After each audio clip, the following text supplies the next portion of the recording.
Hello, everyone. Welcome back to another episode of our entitled people.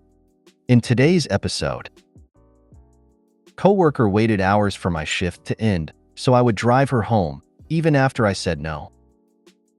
Line cutting in front of a cranky old man. Entitled nephew's mad at me. Before we get started, make sure to subscribe so you will never miss a video. So let's get started. Coworker waited hours for my shift to end, so I would drive her home, even after I said no. Hey everybody, join this subreddit just for this story since I figured it wouldn't belong anywhere else. It's such an insane story that I wouldn't doubt if you guys didn't believe it, but it's unfortunately very true. I, 19F, work at a library. I work in the children's department along with older coworkers, think 30s to 50s, as well as other teens. I've been working there since high school, which is how I know Melanie, 18F. To put it bluntly, Melanie and I are not friends. We used to be friendly back in high school, as we had a couple of the same friends and we've both been working at our job for years. I would definitely not call us friends currently though due to Melanie's attitude. She's that type of person who will ask for a favor, and if you refuse, she'll act like a complete asshole to you. Once in high school, she asked me for a ride home, but I said no, as I had a track meet or something that day and obviously couldn't take her. She huffed and stormed off, glaring at me for like a week before she came back like nothing had happened and asked me for a ride home again. It's clear too that she doesn't really see us as friends, as when we work together she'll ignore me completely or just glare at me, only talking to me if it's something involving our job or if she needs something. If she needs something from me, then suddenly we're best friends and she'll chat with me like nothing happened. So yeah, I don't really like her.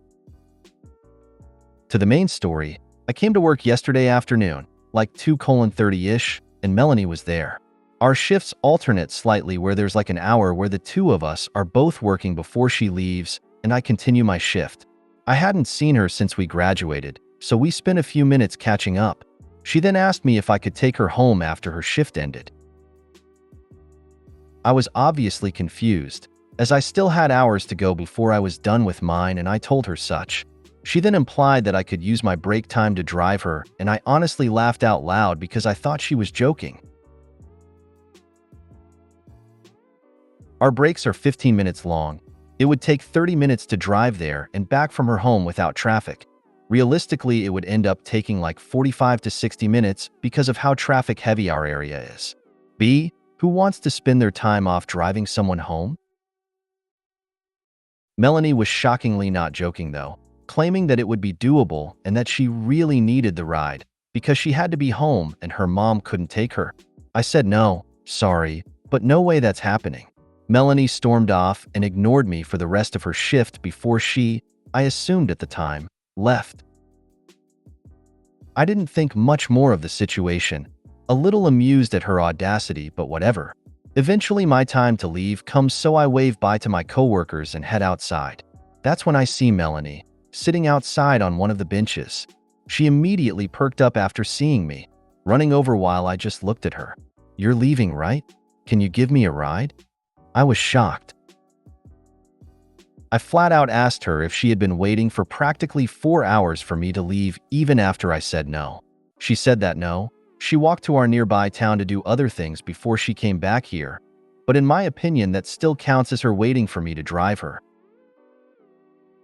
I was creeped out and honestly pissed off, since it felt like to me that she was trapping me and playing the "you're leaving so you can take me to" card.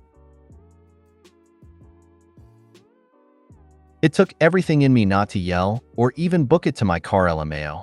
I calmly told her that I had plans after work, no I could not take her, and honestly it was insane that she would just wait around and assume I'd take her instead of getting the message and calling someone else.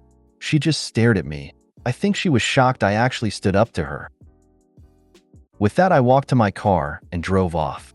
I really hope she never tries to do that to me or to any of our other coworkers TBH. You need to report Melanie's harassment to your head librarian. This will escalate. I will if anything gets worse. She's more of a all bark no bite kind of person though, so I doubt she'll do anything else besides complaining about me, lol. Couldn't she have spent that 4 hours walking home instead of waiting? That's what I would have done. Should put in a complaint at work. Tell them you're no longer comfortable working with her even for the short period where your shifts overlap. I don't mean this to be a form of retaliation, but see it as protecting yourself both from escalation of her behavior and from her telling lies about you at work. Line cutting in front of a cranky old man.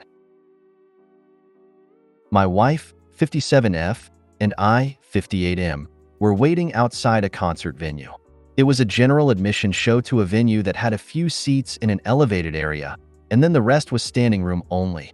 The elevated seats offer an amazing view, but you have to be among the first people admitted to get one. We showed up early so we could get a seat in that area. There was a couple in front of us that allowed another couple to join them in line after we had all been waiting a long time. Okay, not a big deal. No need to get excited. Then another few people show up and jump right in with that group. Not cool. But then even more people show up and cut right in. They all seem to know each other, and they just jumped in line like it was nothing. By this point, about 15 to 20 people had casually jumped in line ahead of us. It was a staggering display of entitlement, as all of these people just casually jumped right into a line that had been formed for over an hour like it was no big deal. I try not to let things like that bother me, but my cranky old man power was activated, and I spoke up. I told them we had been waiting for a long time, and I didn't appreciate their actions or their casual attitude about cutting in line. The original couple tries to tell me I need relax. We're all just one big family, blah blah blah. I wasn't having that nonsense, and told them all their pals needed to get to the back of the line. The couple says I can just move ahead of all of them if I was going to be a D*CK about it. So my wife and I gladly move ahead of all of them. Of course, the rest of the people behind us think this is a great solution, so at least 20 other people join us ahead of the line cutters.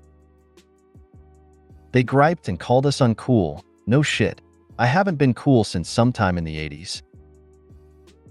There was a time when I wouldn't have said anything and just let that happen, but still been pissed about it. I guess old uncool me is losing his filter, but at least my old carcass had a seat and a good view. Ugh, I hate when people do that. If it's just 2 people and one's running late, so the other holds their place, that's fine, but 20 people? That's beyond ridiculous. It was coordinated. They just were operating on people not speaking up. Good for you to stand your ground. They called me uncool. No shit, I haven't been cool since the 80s. I laughed so freaking hard at this. I hereby deem you cool once again, and I'd rock out with you at a show any day of the week. When the COVID vaccines were first being released, people in my area were scrambling to get them. You would find out on the internet about a place that had just gotten some, and huge lines would form. I found a place one morning and called my wife and kids to rush out to where I was, and my wife called her mom and dad. I was super early, so was at the front of the line. A lady got in behind me before my family showed up, and so they got in line behind her being polite. Suddenly she has a few people she had called show up, and they cut into the growing line with her, and they were all talking excitedly about how, other than me, they were at the front of the line. I said, "Oh, I didn't realize how this line worked," and called my whole family to cut in front of them. You could see they were pissed, but what could they say? Thankfully, it didn't make any difference to anyone else in line, unlike what she did. Entitled nephew's mad at me. In 2016, I bought a house, and less than a month later, my brother was evicted so the rental could be sold. He had just had a serious health issue and was not cleared back to work, so I allowed him to move in with me. During this time, his kid's mom had issues with the oldest, 14M, and told the cops she'd rather have child abandonment charges than have him in her home. So I stepped up and let him move in. The issue was that he didn't like his mom's habit, and he was very vocal about it. During this time, Dad got a job that required lots of travel, so my nephew stayed with me, and both parents notarized a paper giving me authority over him and to act as a parent for school, etc. Less than a year later, the younger son was kicked out as well, and he moved in. My house was only a 3-bed, so I ended up with the living room as my bedroom. Both boys stayed with me off and on until after COVID. Dad got a GF and moved into her place, but it wasn't big enough for the kids, too. By that point, the oldest was over 18 and the younger was just a few months away. During the time my brother and his boys stayed with me, they brought all kinds of stuff to my house. Multiple trucks they got cheap to fix and resell, used tires and other auto parts, tools, etc. At one point, they had over a half-dozen vehicles sitting in my yard. My neighbors started to show their displeasure with the situation, and I'd end up cleaning up their mess. This went on for a couple of years. They drag stuff here, and I end up cleaning up the mess they made of my property. I kept asking them nicely to get their stuff off the property, but I never pushed. But this year was the final straw. In March, I got notice from the county to clean it up, or I was going to get fined. I was able to get it clean enough that I didn't get fined. But once again, I did 90% of the cleanup, and very little was mine. So I decided enough was enough. I told both nephews they have until 6 p.m. on May 31st, 2024, to get their stuff off my property or it is forfeit. They've come a couple of times and gotten stuff, but every time they complain about the deadline and try to make me feel sorry for them, claiming they don't have a way to haul stuff or a place to put it. I tell them every time that I don't care. They have had years to get their stuff, and I'm not giving them an extension. Now the younger is posting on FB gripping G about a certain someone who is selling his stuff and throwing it away and won't give him time to get it. I'm blocked from seeing these posts, but my sister has seen them, and everyone who knows the boys knows they have stuff stored at me place. On top of everything else, I always told the boys they were not allowed to bring anyone to my house without approval. They did anyways and brought people they knew were thieves or dopeheads or both. I've had a bunch of stuff stolen. 4x8 utility trailer, generator, post auger I never even got out of the box before it was gone, tons of tools. Someone even stole the starter from under my truck and broke into my truck and stole some new parts one had to install. Then, on Saturday before Mother's Day, I woke up to find my motorcycle gone. I have another week for the police to investigate before insurance will make a decision, and I have had to bum rides this entire time. My sister can't believe the way our nephews are acting and talking about me, given everything I've done for them. I'm just so fed up that I'm on the verge of going LC for a while. These nephews of mine are the most entitled jerks I've ever dealt with. Get rid of their crap. Change your locks. Install cameras. Send them a bill for everything that was stolen. Go and see. Don't hesitate to report them to the police re your stolen property. If they didn't do it, then they probably know who did. Have your sister post the real story on FB. Then sell what you can to recoup a little dollar. Install cameras and change locks and double-check all other access points to ensure home and outer blogs are secure. Let the neighbors know to call the cops and anyone at your home they feel shouldn't be there. They will. A true case of no good deed goes unpunished. Cut them out of your life and either sell what you can and put the rest out for the trash, especially if it is still there after May 31st. I'm confused as to why you didn't get cameras and surveillance put up after the first thing went missing. Everybody would have been put behind bars if my stuff was getting stolen. Sell their stuff and tell them you're keeping the money to pay for the things their friends stole. Make sure you keep to your deadline or you'll lose all credibility with them. No extensions.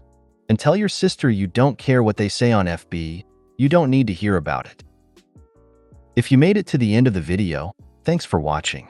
Don't forget to like, subscribe and share, and we will see you in the next video.